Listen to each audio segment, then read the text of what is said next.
Hi.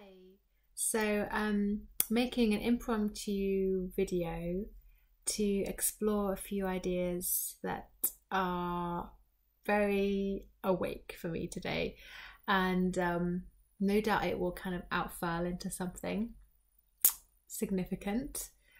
Um, and I'm questioning the state of what am I doing with my life. And I did a video recently about us coming out of this state of feeling like we're stuck in a vicious cycle and finding our way to survive and basically the key for that is being in the flow.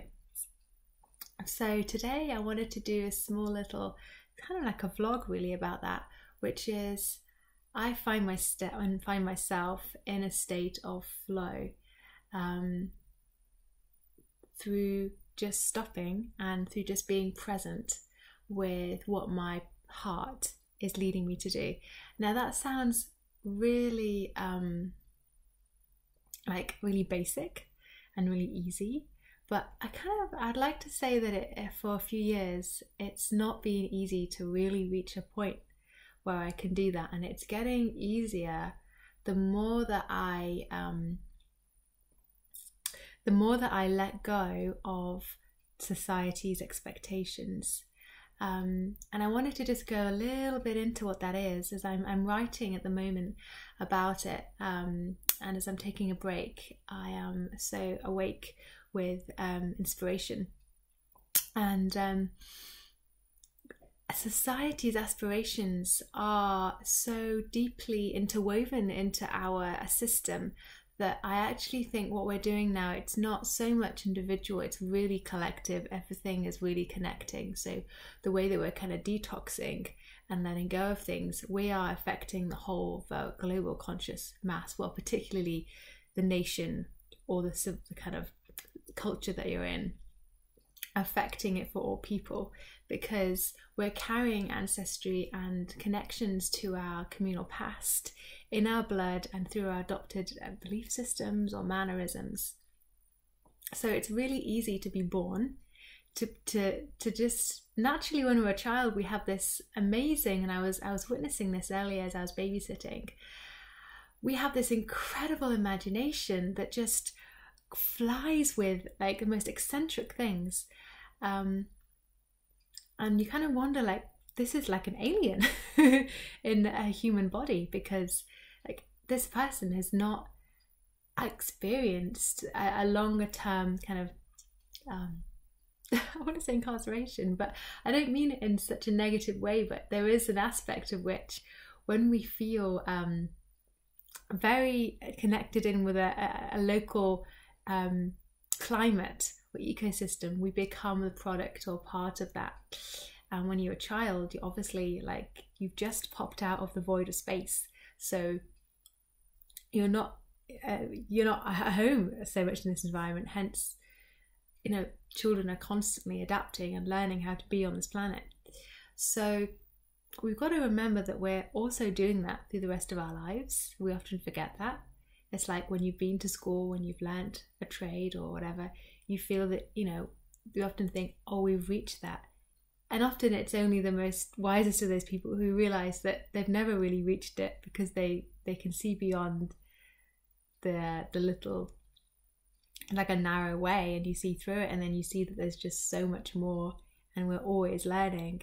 But what I found interesting is that children are so other than the society that we live in, and it's really the simple things that can be the most profound. And it was like my eyes had opened to that fact for the first time in my life today. Just looking at it, I was, what? Like young kids are really separate from it and really bizarre.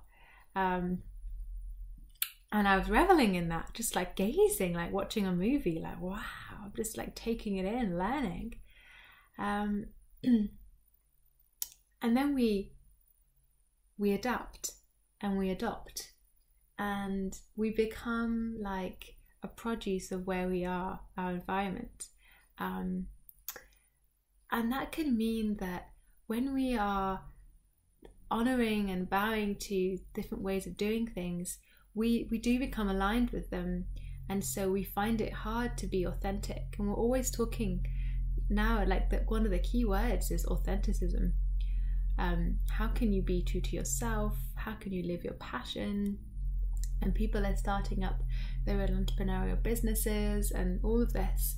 But I do believe that that's a journey we're on, and it's key on that journey for us to really dig deep into the self, because we need to let go of things in the process. Otherwise, we're creating the same thing that the old was built on. And this is this huge striving. It's this huge action override. It's this huge outburst of what they'd say in the East, yang energy, in Chinese medicine, yang energy. It's the right hand side of the body. There's so many different ways of looking at it, but essentially we're so good at doing. We're so good at doing stuff, and we're also so focused on earning money and feeling that security. And there's this kind of guilt and condemnation and shame that we need to be figured into that every weekday. You know, it's like 9 to 5. Even if you're not actually working a 9 to 5 job, you're still in that cycle, thinking, okay, well, what can I do in the house that preoccupies me? Or what can I do for my business? Or what can I do for my spiritual offering? And everything, even the most enlightened things that you could feel like are completely other than, come somehow to fit into this compartmentalization. And I know that because that's what I do. And living in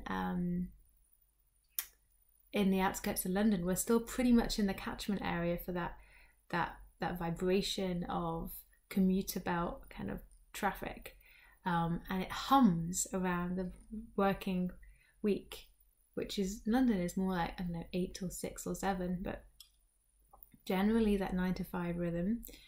And then you rest on the weekend, but you always feel exhausted when you rest, because resting is meant to be done at the same time as working, but we don't do that. So we compartmentalize them so that you get completely wiped in the week and kind of abused. You kind of open yourself to being abused because you've said, I've already rested, so I'll completely just launch into 100% all the time, non-stop, which then means you're being abused. And then when you rest, you kind of suffer all the consequences and just think, well, that's just what rest is. So we don't really know what rest is, and we don't really know what work is. So when we come to look at the balance, we're somehow still like, we're just like a metronome. We're trying to figure out and a pendulum, how do we come back to the space of balance? And as we start to journey in that, this is where I find myself today. You know, I sit down and it's quiet, and I'm thinking, my heart, it's hard to place it in your body, but your body feels stressed because it thinks, I need to be doing something. I need to do this email to kickstart this employment with this centre in the other town. And then you think, oh, I need to get on with this order, this business order someone's made for me. And you think, actually, you know, I really need to tidy this room. And all of these things are clouding you, and you feel this haze of confusion, and it's hard to wipe it away because there's this underseated belief that this is what life is about. And we've adopted it, and I never used to think that as a young kid, but I did think that as a teenager. And it's so easy to start to creeps in because we inherit it from the rhythms of our parents and our whole surrounding environment. We can feel it emanating. So we have to take a stand and figure out what our passions are. Like, what are our passions? One of mine is tea. And how can we go about living that out day by day. How can we fund that? How can we do that? And the key question is how, because it's not so much about what, but it's about how can we do this from a place where we actually feel safe and we can sit on the floor and our bottom is really going into the seat of the sofa or the hard ground,